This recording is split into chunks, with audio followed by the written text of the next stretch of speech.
Hey guys, like always, appreciate everybody coming and covering Penn State football. Obviously, following up on last week's game, there's nobody that's more disappointed than the guys in our locker room and the guys on our staff. We also understand what the expectations are and what the standards are, and we embrace those things. When you kind of look back at the game, for opportunities for growth, some things that we got to get fixed is we got to be more disciplined. We're giving too many yards away, or extending drives, or creating field position, and the margin of error and with teams like that is too small. So we got to get those things cleaned up. It's concerning when it happens on back-to-back weeks. So we got to get that cleaned up and addressed as soon as possible. We talk about some key statistics in the game. Third down was a key statistic in the game. I thought defensively we had 3 drives that you'd like to be different and be execution at a little bit different level. You got to give them credit for a plan. But 3 drives, the 2 scoring drives, and then the drive at the end of the game. And then obviously, offensively, the interception in the end zone and the goal line stand, those 2 things were difference makers in the game. I did think that Zion Tracy is really coming on not only as a defensive player but also as a special teams player. Looked a lot more confident catching punts and returning punts. Zach Key continues to trend in a real positive direction for our team. Barker's 2 for 2 and 8 for 8 has been a real positive, and I thought Gabe played one of his best games, 3 touchbacks, and then the deep kick on the kick after the penalty where I think we were able to still get him stopped at the 26-yard line. That was big. So overall, obviously, we got some things that we got to continue to work on, but most importantly, we're on to Washington, and we got to find a way to get a win this week. I thought the staff and the players did a good job last night and yesterday of making the corrections and then moving on to Washington. We got to make sure that one loss doesn't turn into 2, and that's controlling the things that we can in our building and flushing it, although whether it's on campus or in the community or whether it's on social media, that makes it more challenging for specifically our players to do that. But we got to make sure that we've moved on, because we got to find a way to get a win against a really good Washington team coming into our place. I've known Jed Fish for a long time. Respect Jed and what he's done over his career. He's got a ton of experience at a ton of different places. Obviously did a really good job at Arizona, left and took the Washington job, and is doing a nice job there. So this will be a challenge. They hit the transfer portal hard. I don't know if I have the numbers here with me, but I want to say they have 12 or 13 players from the transfer portal on both offense or defense, and defense. You look at what they're doing offensively. Brendan Carroll, these are 2 guys that he's got a background with as coordinators from his time in the NFL and specifically with his time with the Patriots and the Seahawks. Brendan Carroll is doing a nice job with their offense. He's got an O-line background. They want to run the ball. They're committed to running the ball, but they've had really good production out of 2 wide receivers as well. But they're an 11 and a 12 personnel team, which is a pretty consistent theme that we've had all year long. Will Rogers, the transfer quarterback from Mississippi State, is doing well. The running back, Jonah Coleman, got a lot of respect for him. Big, thick back who's hard to bring down, 5'9", 230 pounds. And then obviously their receiver, Denzel Boston, who is leading the Big Ten in touchdown catches, is doing some really good things. And then another NFL guy and name that you guys will be familiar with is Steve Belichick. who is their defensive coordinator, has spent pretty much his entire career with the Patriots, and then I think in college at Rutgers with Schiano. And statistically, their numbers are really good. Specifically, when you talk pass defense, we've been impressed with their linebacker number 42, Carson Bruner, their defensive end and linebacker number 11, and their safety number 13. Really, really good players that have been productive this year. And then their special teams coordinator, Jordan Paupau, has done a great job for them. The two guys that jump out to us is Denzel Boston again as a punt returner as well as a wide receiver. And then their kick returner and wide receiver number 15, Keith Reynolds. Two guys that have been very, very productive for us, and we need to be aware of where they're at all times and trying to limit their production on special teams. So open it up to questions. Let's go to Rich Scarcella with the Reading Eagle. Good afternoon, James. How are you today? Good, Rich. How are you? I'm well, thanks. James, after having a chance to review the film, what did you see from that goal line stand in terms of personnel, execution, and play calls, and what's your biggest takeaway from those 4 plays?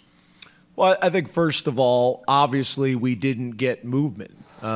We didn't get movement up front. We got two of the better running backs in the country. You want to try to, feed those guys and allow them to get downhill. They've done a really good job of it, not only this year, but kind of throughout their careers. I think that's the right thing to do, but I also think there's a piece where you can say in critical moments, you got to think players, not plays. And, maybe in one of those 3 downs at least, you got to make sure Tyler Warren touches the ball. However that is, whether it's Wildcat, whether that is in the passing game, or whether that is as a ball carrier. But again, I think we got 2 really good running backs that we feel good about, and those guys have got to touch the ball as well. So that's probably the biggest thing. I think when you do throw the ball, you're going to have to understand that they're just as aware of Tyler Warren as we are trying to get the ball to him. Likelihood is that guy is going to be double teamed as well. So obviously hindsight is 20/20, but at the end of the day, the reality is you got to be able to create movement and score when you need 1 yard, whether that is picking up a critical 4th down or whether that is goal line, and we got to do some things better scheme-wise, but also we got to do a little bit better job fundamental and technique-wise to make sure we get the movement that we need. Let's go to Frank Bodani, followed by Mark Wogenrich. Hey, good afternoon, James. Thanks for your time. You too, Frank. Appreciate it. The running game, at least, it doesn't seem to be as productive or going as smoothly as it was earlier in the year, especially Nick. I think he only has 90 combined rushing yards the last 3 games. How do you view that? And if you view it that way at all, how do you go about fixing that, so to speak, right now? Yeah, I think our traditional running game with the 2 running backs, we got to get going. You look at it, obviously when you compare it to the beginning of the year and now, it's competition plays a part in that. Obviously, who you play plays a big part in that. But I think there's some things that we got to do, in terms of scheme to make them defend the field and spread the box out as much as possible. Whether that is outside zone, whether that is gap schemes, whether that is inside zone, whether that is personnel. I think some of the heavy stuff has been really good to us, but it's the age-old argument, right? Whether it's the run game or the pass game, if you go heavy, they got a chance to go heavy as well. They got a chance to match personnel. You bring in another lineman, they bring in another lineman. You take a lineman out, which sometimes I think, people wonder why you do that. Well, you put more wide receivers in and you spread the field, you make them defend the field. That's one less block you have to make in the box. No different in pass protection. Everybody thinks to throw the ball down the field, you have to keep more guys in. But they're also going to bring more people the more guys you keep in pass protection. So we got to get our traditional running game going. I think that's going to be a combination of both. Still doing some of the heavy stuff we're doing, but I think we could expand on some of the spread stuff as well to get some guys out of the box, to create more space. And then also from a scheme standpoint as well, making sure that we're making them defend the field as much as possible. So outside runs, outside zones, which also could have an impact on inside zones and gap schemes as well. Let's go to Mark Wogenrich, followed by Johnny McGonigal. Hey, James, how are you? Good, Mark. How are you? Good, thanks. In July, you said of this season, we've got to play our best when our best is needed most in the biggest games and the biggest moments. How would you assess then the program this season in that context? Yeah, I think a couple things. Obviously, after the game that we just played, we did not do that in that game. Again, just like the comment I made about the run game, the competition factors into that. At the end of the day, we lost to a top 5 team and one of the top programs in the country, and we had opportunities to win the game, and we've had opportunities to win those types of games in the past. We got to find a way to get it done, and that starts with me. But I'm also very, very proud of where our team has been consistently. And I think most programs in the country would be envious of where we have been on a consistent basis pretty much over 10 years. Let's go to Johnny McGonigal, followed by Mike Gross. Good afternoon, James. Hey, Johnny. You mentioned after the game that all of your goals are still ahead of you, and a part of that is the 12-team playoff. Do you think the way the wide receivers, the production and what they've given you guys, has that been enough to, looking forward, get to where you guys want to ultimately go? Yeah, I think that's a fair question. I think we have improved. I don't think there's any doubt about it. From last year, we've improved on the field, in practice. Production, I haven't checked this statistically, but I don't know if we had games last year where we had multiple receivers at times, different games go for over 100 yards, which we have had this year. I don't know if we've had at times last year guys step up in critical moments and make clutch plays when it was needed most. So I think there has been significant strides made there, but there's still more work to do. And I think that last game is an example of that. We have got to be able to threaten people. We got to be able to stretch people. We've got to be able to make plays and create separation and make tough catches. That needs to happen. I think that needs to be an emphasis really for the rest of the season. I think that question and the question that I just got, being able to run the ball more consistently in traditional running sets with traditional running backs, and be able to make more plays in the passing game at the wide receiver position is going to be really important, not only for this game, but long term for this season and where we want to go. Last question from Zoom, Mike Gross. Good afternoon, James. How are you? Good, Mike. How are you? Good, thanks. Talking about discipline, as you mentioned earlier, I'm wondering how you can kind of teach that and coach that in the middle of the season or within the season. For example, the taunting call on Saturday. I mean, that may have been a marginal call. He may not have intended to really taunt there, but it's discipline. It seems to me would be don't even give the ref a chance to make that call. So it seems to me like that would be a hard thing to teach and coach and work on while you're working on everything else in a game week. So how do you coach that? How do you work on that? Well, I think the first thing, I think your point is a good one. I did not turn that in to the Big Ten officials this week because I know what the response would be. Technically, by the rules, there's justification for making that call. I also know I watch college football, not only on TV, but I watch tons of hours of cut-ups. That call could be made 5 or 6 times a game in every game in college football. So for me to turn it in and for them to say, well, technically that is, I didn't turn it in. But I think the way you address it is in a team meeting setting, it needs to be addressed. So not only does that player learn, but the whole team learns, not only in a team meeting setting, but then also on either side of the ball, offense or defense. It needs to be addressed. It needs to be addressed with the individual, which it has, and it needs to be addressed with the group, which it has. That's how you address it. Is you face it head on, you have the conversation.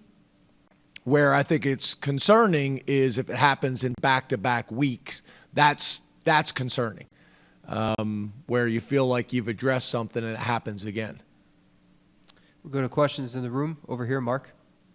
Times, James. Thanks for your times, James. You too. Yeah, excuse me.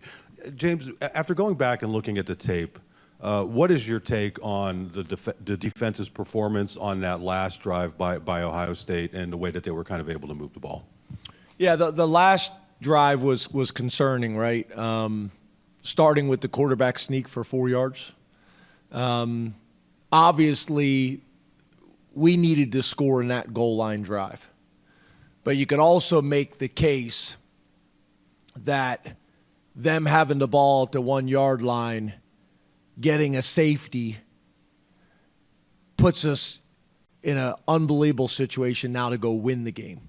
Because you get a safety there, 2 points, now you get the ball back, you go down, and now not only do you score, but you score and take time off the clock, and now you have enough points to win the game in regulation. So as an optimist, there was an opportunity there to really do something special. And whether those are championship drives from an offensive perspective or whether they're defensive gut checks, you have got to be able to stop the run when everybody in the stadium knows that they're going to run the ball. Just like on offense, you got to have the attitude. You got to be able to run the ball when everybody in the stadium knows you have to run the ball. And that did not happen in that scenario. I was very pleased with our defense. I think that team was averaging 40 points a game. So I think overall, you look at how we played against them, I think we played well. But there are 3 drives in that game where I don't think we played up to the standard of how we've played this year and how we played specifically in that game. Over here in the middle, John. Hey, James. Hey, John. You mentioned on Saturday postgame the introspective part of this, looking in the mirror and all that stuff. You've had a couple of days to do that. What do you feel like you've learned about how you handle these games? And is there anything you wish you personally would have done different, whether it's how you handle the lead up to the game or the game itself? Yeah. Obviously, always introspective. This game and this week, I feel like myself and the coaching staff handled it very different than how we had in the past. So there was a ton of time spent on that in the off season. There was a ton of time spent on that during the week, being very intentional about how we approach this game. Talked to the players about that in the off season, talked to the coaches about that in the off season, talked to other coaches about it as well. So yeah, very, very introspective. But at the end of the day, we did not play well enough against a very, very good opponent to get the W. So obviously there needs to be more time spent on it. And more discussion spent on things that we have to do outside of what we did that game week. There's a lot of things. And I think, as you guys know, I came into that. I had already planned out what I was going to talk to you guys about and already planned out what I was going to say to you.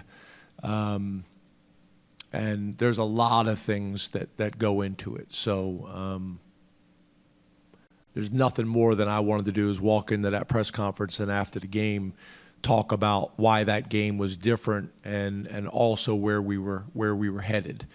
But again, I'll save that for the appropriate moment. In the back, Allie. Hey, Coach. Hey, Allie. That was loud. You've talked in the past about not needing a loss or a setback to learn a lesson. Obviously, you have one now. What, from a mindset perspective, what does a loss do for the team in terms of now you know what that feels like, you don't want to feel it again? Is there also kind of like a pitfall coming off of a loss where you, as you've mentioned, don't want to make that turn into two? You're going into an emotional week here with the whiteout at home, and that game always kind of comes with some difficulties. Just the environment is crazy. Yep. How do you address all of that from a mindset perspective? Yeah, I think that's a good question.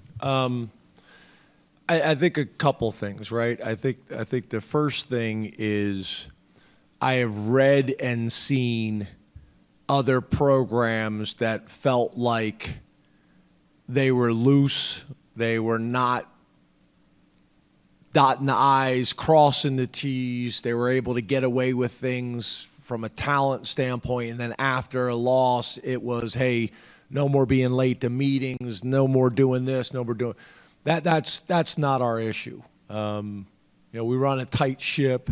The guys do a really good job. They understand what the expectations and standards are. It's not like that. It's not like you need a setback and we're going to start doing things different. If the process is the right process, it really shouldn't change a whole lot week to week. And I think that's one of the big reasons why we have been so consistent. But I think to John's point, I do think it causes everybody to be introspective, and it starts with that, right? After the game, the first thing everybody better do, and I think the best teams do this, they start looking at themselves. That's the coaches, that's the players, that's the offense, that's the defense, that's the special teams. Teams that the culture is not right, they're pointing fingers in the other direction. I know it sounds crazy, but I've been around coaches that they're blaming the players for why plays don't make sense. The players are blaming the coaches. The offense is blaming the defense, or the defense is blaming the offense, or special teams, or whatever it may be. And we don't have that. I was very proud of the guys in the locker room after the game. I think Devon has done a really good job in the locker rooms with messaging to the overall team. When the seniors get up in the locker room and address the team after each win or after each game, I think Devon's been really good there. So for us, I think more than anything, it's about being introspective. And I think for me, as the head coach, it's not just the things this week. It's all the things that go into building a championship program, making sure the things that I can control, I'm controlling, and the things that are outside of my control, I'm getting the right amount of support to get those things done too. Over here, Audrey. James, going back to the goal line sequence there, can you just maybe kind of take us through what it's like? Obviously, heat of the moment, there's a lot of stuff going on, but the conversation on the headset, and were you obviously like, is there any back and forth? Is it even possible to say, for you to maybe interject, or how does that maybe kind of unfold? Yeah, we've talked about this before. There's really no discussions on a headset during a play call. Those things lead to second guessing. Those things lead to delay of games. Those things don't typically lead to where you want to go. So what will happen, though, is, like I've mentioned to you guys before, after a play call, there could be, hey, you may want to think about this. We haven't pushed the ball down the field enough. I'm not talking obviously in the goal line, but those types of things. Hey, Andy, from a sequencing standpoint, in this situation, we got 4 downs, so let's call the 3rd down, understanding you have 2 downs in this situation. But yeah, not discussions about a call when the call is made. The last thing you want to do is the person that's calling the game, that the head coach or somebody else is interjecting in those critical moments and making that coordinator to hesitate. What you're really trying to do is those discussions are happening all week long with your preparation and your planning at what's best in those moments. And then as the game goes on, how things are going. The run game's working well, the pass game's working well, whatever it may be. That's the emphasis. Obviously, after you run the ball vertical 2 times and you get stuffed, everybody's telling you to be creative. If you're creative in this moments and they don't work, then everybody's telling you you got too cute and you should have ran the ball north and south. So hindsight is 20/20. I totally get it.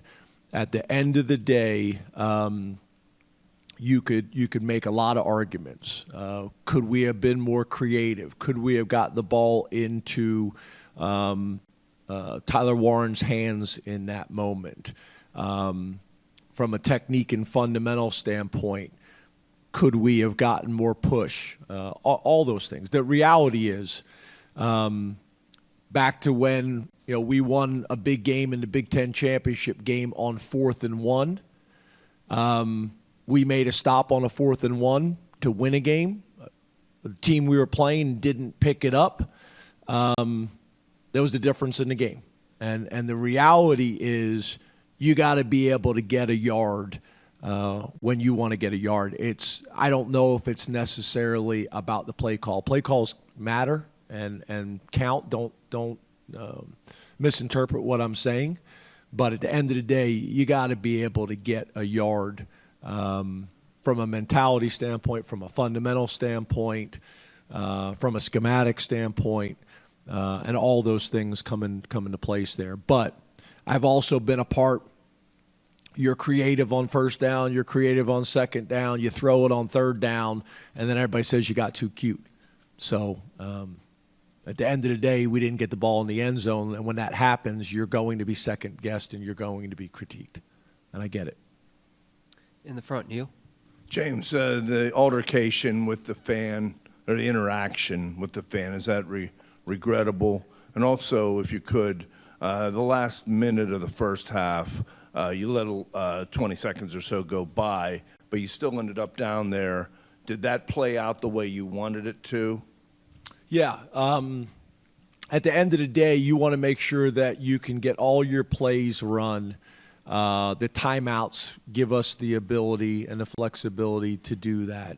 And then you also want to try to score with the least amount of time left on the clock as possible. So I was comfortable with that.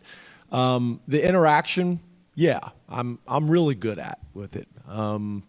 Someone screaming at me and my daughter within a couple feet as we're walking off the field, and I'm good with that. That comes with the territory. I asked the young man what his name was. To me, it's like posting something. If you're going to post something, post it with your picture and your name and own what you post. And if you're going to say something, own it. I just asked the gentleman what his name was.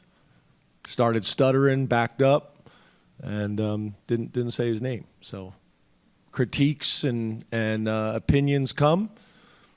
That's part of the territory. I get it. I asked the young man what his name was. Over here on the right, Tyler.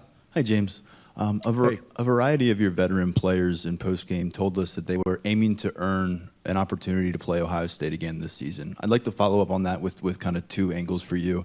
One, was that rematch potential part of your message in the postgame? And 2, how do you feel about your veterans being openly public about their desire to play Ohio State for a second time in 2024? Yeah. Yeah, I'm totally good with those guys speaking how they felt at the moment. I'm totally fine with that. I'm totally fine with them having enough confidence and having enough grit and determination and anger at the moment that they want a second shot. And in today's college football, that's a reality in ways that it probably hasn't been in the past. It wasn't my message in the locker room, but there was people talking about it. And I'm totally fine with that. I'm totally fine with that. I think what the message is, the way I interpret the message is that we want to play well enough to continue playing as a team and as a family as long as we possibly can. And again, in today's college football, those things that you just said, they're possible. They're realistic. In the back left, Andrew. Which I also think is probably cool about college football now, where that wasn't the case in the past. You'd have to wait a full calendar year, depending on the schedule. I think that's a cool thing for college football. Coach, I wanted to ask about the interception there at the end of the first half. Drew, after the game, took responsibility for that interception, as you would expect a quarterback to do. But given the ability that something like that can do to someone's confidence, do you talk to him about things like that in a play, which I don't think anyone actually thought it was his fault? Do you talk to him about that to try to make sure something like that doesn't affect his confidence? Yeah, from what I have seen from Drew in his career here at Penn State and then his evolution over the last 12 months, I don't think it will. When you do what he did against USC, I don't see that impacting him. And to me, I want the receivers coach to take responsibility for that. I want the receiver to take responsibility for that. I want Drew to take responsibility for that. I want Danny to take responsibility for that. I want Andy to take responsibility for that. I take responsibility for that. So what I mean by that is, I want Drew to say to himself, all red zone throws I'm going to throw in a way that are high, that the receiver's going to catch it or nobody's going to catch it. You can also make the argument he made the perfect throw. But the way we teach those throws, we want them to be high where your receiver's reaching for the ball, and if he doesn't catch it, it's out the back of the end zone.